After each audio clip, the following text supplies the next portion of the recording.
आणि यानंतर एक महत्त्वाची आणि मोठी बातमी आपण बघूया। आमदार बच्चू कडू यांचा आज छत्रपती संभाजीनगरमध्ये आक्रोश मोर्चा असणार आहे। या आक्रोश मोर्चाला खरं तर परवानगी नाकारण्यात आलेली आहे, मात्र तरी सुद्धा बच्चू कडू मोर्चा काढण्यावर ठाम आहेत। 2 ते 3 लाख शेतकरी, दिव्यांग, शेतमजूर या मोर्चामध्ये सहभागी होणार असल्याचा दावा बच्चू कडूंनी केला आहे। हजारो कार्यकर्त्यांसह बच्चू कडू छत्रपती संभाजीनगरकडे आता रवाना देखील झालेले आहेत। छत्रपती संभाजीनगर या ठिकाणी आमदार बच्चू कडू यांचा आज आक्रोश मोर्चा निघणार आहे। या मोर्चामध्ये लाखोंच्या संख्येने संपूर्ण महाराष्ट्रभरातून शेतकरी, शेतमजूर, दिव्यांग आणि प्रहारचे कार्यकर्ते हजारोंच्या संख्येने संभाजीनगरला पोहोचलेले। काही तासातच ही संख्या लाखोंच्या संख्येने होणार आहे। आमदार बच्चू कडू आपल्या सोबत आहे, आपण त्यांच्याशी बोलूया। तो काय मागण्या घेऊन आज तुम्ही तिथे धडकणार आहे आणि परवानगी तर नाकारली तुम्हाला?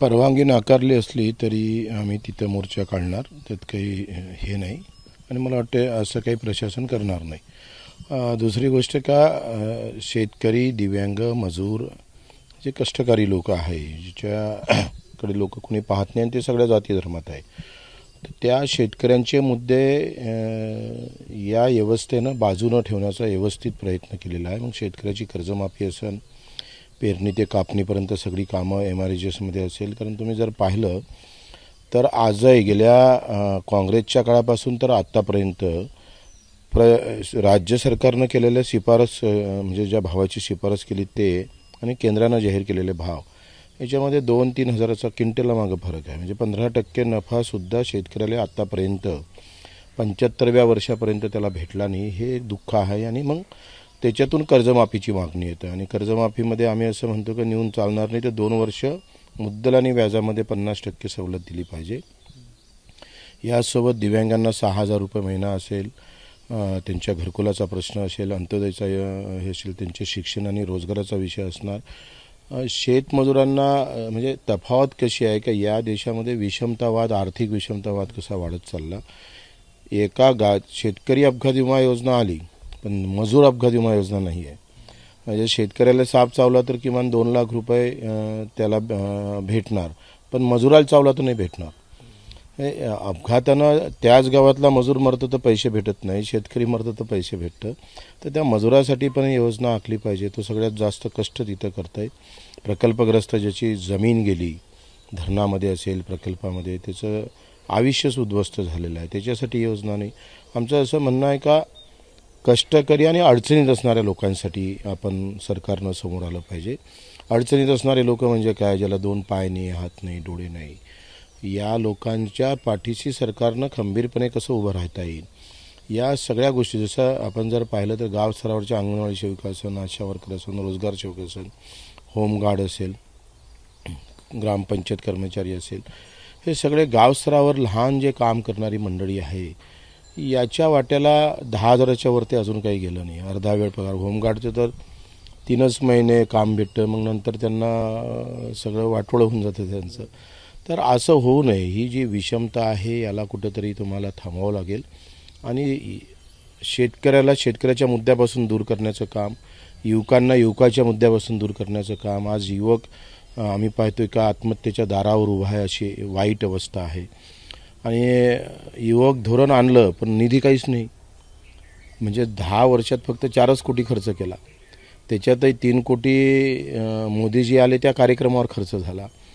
अशा प्रकारची जर व्यवस्था निर्माण होत असेल तर युवक म्हणून त्याच्या हाती तुम्ही हिरवे, निळे, भगवे झेंडे देऊन त्याला थांबवण्याचा प्रयत्न होत असेल तर ते आम्ही या मोर्चाच्या माध्यमातून हाणून पाडायचं आहे। सरकारला इशारा द्यायचा आहे, पैसे नसेल तर ही जी काही राज्यपालाचे 40-40 एकराचे बंगले आहे ते 10 एकर करा, 30 एकर घ्या ताब्यात।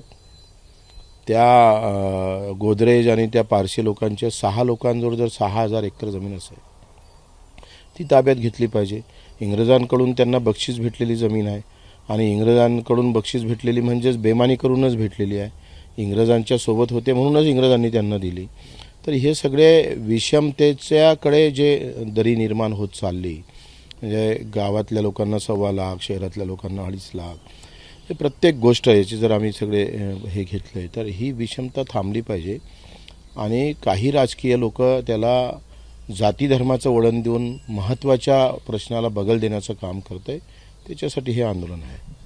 कसं स्वरूप राहील आज मोर्चाचं? किती लोक आतापासून तर खूप संख्या वाढलेली, तिथे कसं स्वरूप आहे? मला वाटतं 2 ते 3 लाखाच्या पर्यंत लोक जाईल आणि स्वतः काही लोक रेल्वेनं, काही एसटीनं, काही स्वतः गाड्या करून येत आहे आणि त्यांना हे समजलं आहे का आपण आपल्या हक्काच्या मागणीसाठीच ठाम राहिलं पाहिजे आणि आम्हाला तेच वातावरण निर्माण करायचं आहे देशामध्ये का हक्काची लढाई मुद्द्यावर लढता आलं पाहिजे आणि त्याला प्रचंड प्रतिसाद भेटेल.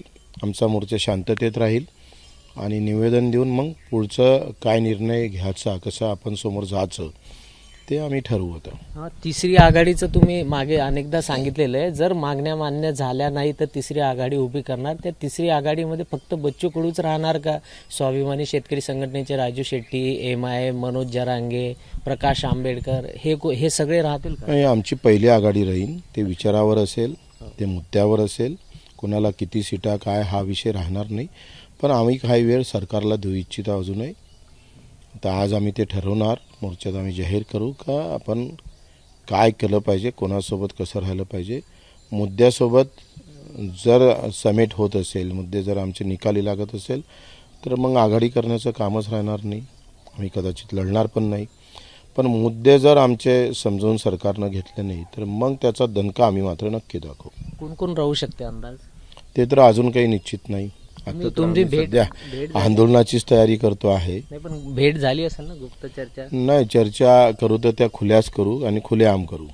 तर हे होते आमदार बच्चू कडू. सरकारला वेळ देऊ आणि सरकारने जर मागण्या मान्य केल्या नाही तर आम्ही वेगळा पर्याय करणार, जे पर्याय सरकारला ते परवडणारा नसेल असा इशारा बच्चू कडूने दिलेला आहे. कॅमेरामॅन अमोल देशमुखचा प्रणय निर्माण, ABP माझा, अमरावती.